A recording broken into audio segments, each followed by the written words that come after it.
Apa kabar hari ini? Namo Buddhaya. Hari ini kita bertemu dalam bab 5, perdamaian dalam agama Buddha.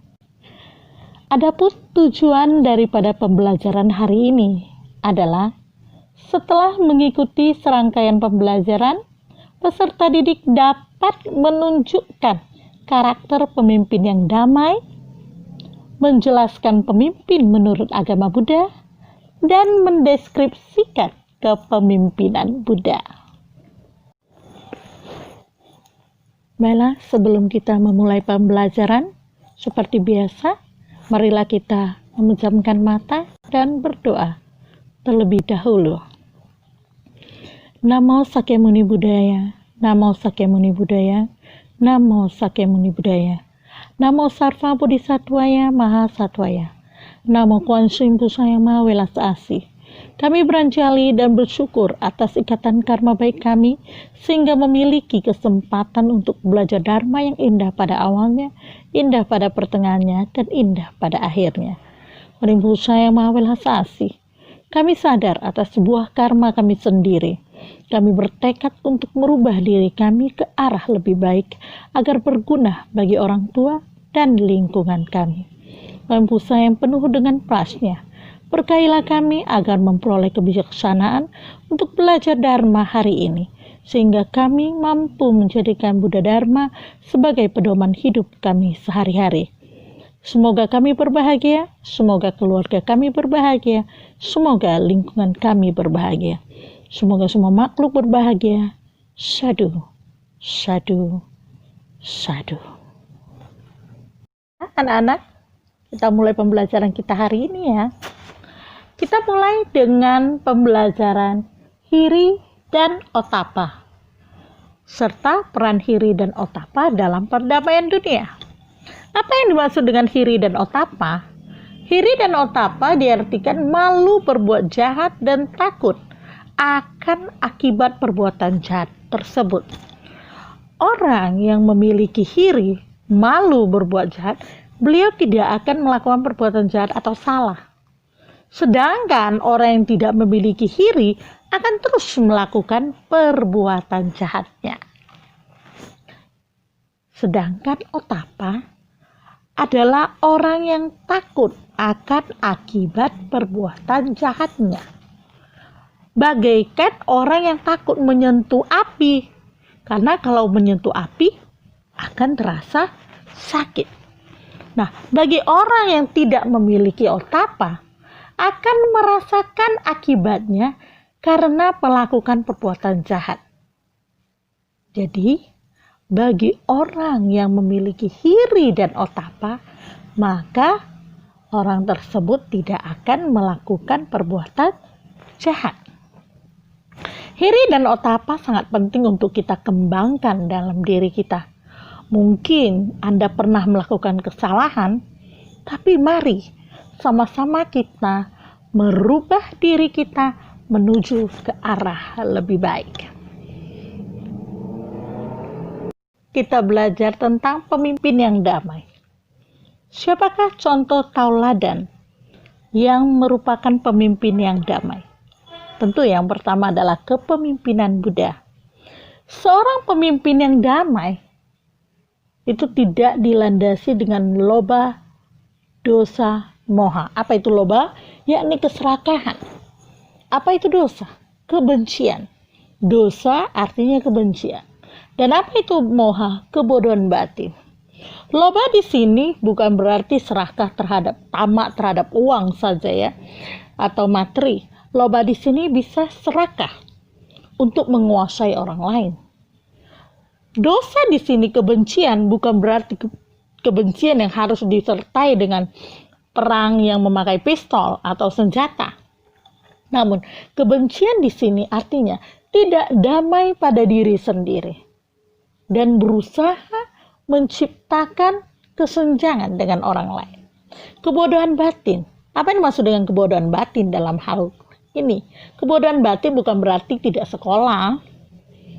Kebodohan batin adalah tidak dapat membedakan mana yang benar, mana yang salah. Tidak mampu melihat suatu masalah sebagai tantangan. tidak mampu menjadikan masalah itu menjadi tidak masalah. Ini adalah salah satu ya, tapi masih banyak sekali contoh-contoh orang yang melakukan kebodohan batin. Contohnya kita sendiri. Pernahkah dalam dirimu mengatakan demikian? Aduh, bodohnya aku. Kenapa aku melakukan hal itu? Nah, itu contoh ya kebodohan batin karena kita kurang belajar, kurang berwawasan. Nah, oleh karena itu, mari mulai dari sekarang kita tingkatkan wawasan kita dan belajar untuk lebih bijaksana. Baiklah, kita kembali ke topik kita. Buddha sudah bebas dari kebodohan batin, sudah bebas dari keserakahan, dan sudah bebas dari kebencian. Dimanapun Buddha berada, selalu membawa kata-kata damai. Salah satu contoh kata-kata Buddha yang disampaikan Buddha kepada para umatnya. Beliau mengatakan demikian. Jangan membalas kebencian dengan kebencian. Balaslah kebencian dengan cinta kasih. Luar biasa. Semoga kita bisa seperti demikian ya. Sepertinya masih belum begitu mampu sebagai umat awam kita melakukannya. Namun belum mampu bukan berarti kita tidak mau melaksanakannya. Maka dari itu, mulai hari ini kita sama-sama mengikis kebencian tersebut. Mela, kita masuki sekarang bagaimana sih seseorang disebut sebagai seorang pemimpin. Ada 10 syarat yang diajarkan oleh Buddha yang menyatakan bahwa syarat seorang pemimpin harus memiliki 10 hal ini. Kita perhatikan ya. Yang pertama adalah bermurah hati atau dana. Artinya pemimpin ini bersedia mengorbankan hartanya demi kepentingan yang dipimpinnya. Dana. Kemudian yang kedua adalah bermoral atau sila. Dalam hal ini, pemimpin memiliki sikap yang baik dalam pikiran, ucapan, maupun perbuatan.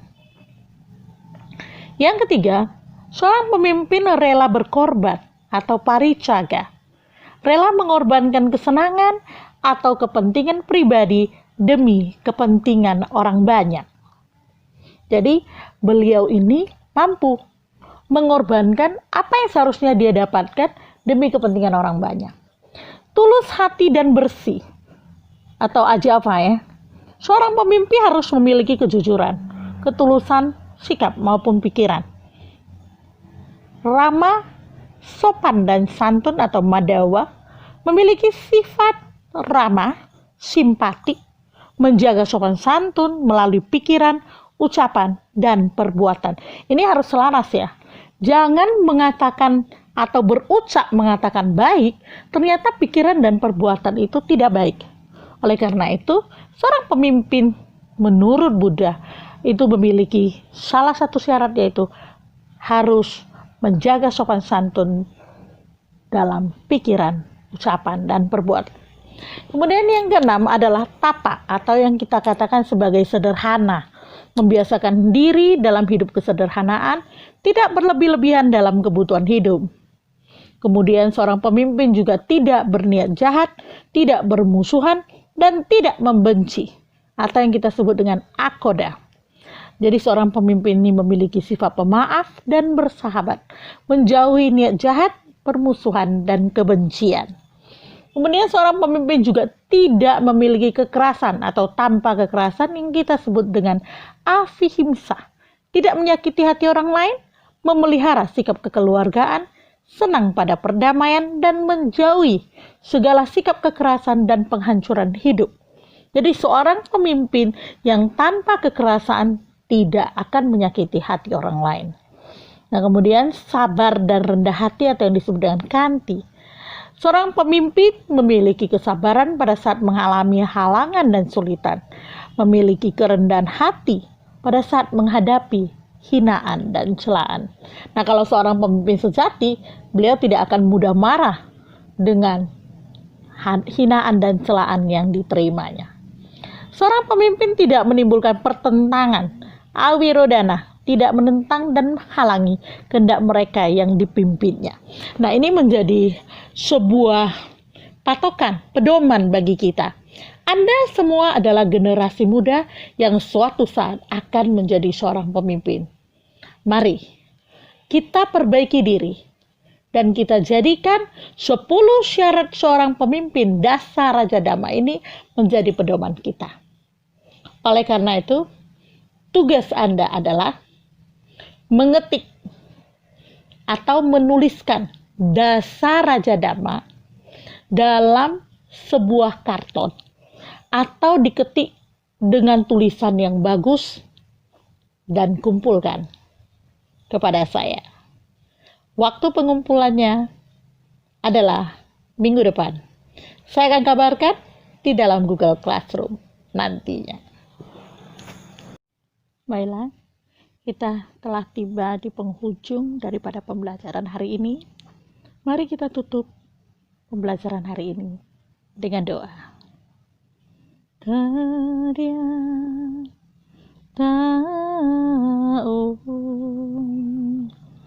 gate baram gate barasam gate bodhisua dadya tahu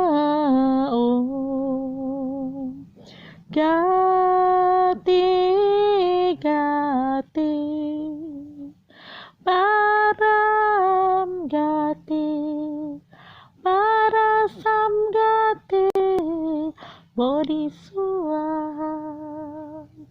dadya tahu gate baram gate barasam gate bodhisua. Semoga apa yang kita pelajari hari ini menjadikan kita pribadi yang lebih baik dan mengikis rasa loba, keserakahan, dosa, kebencian, dan moha kebodohan batin dalam diri kita. Sabisata Babantu Sukitata, semoga semua makhluk berbahagia. Sadhu, sadhu, sadhu. Anak-anak, kita telah berada di akhir daripada sesi hari ini. Tolong tetap tinggal di rumah, jangan kemana-mana, pakai maskermu, jaga kesehatan, semoga segera bertemu di ruangan kelas. Sampai jumpa, bye-bye.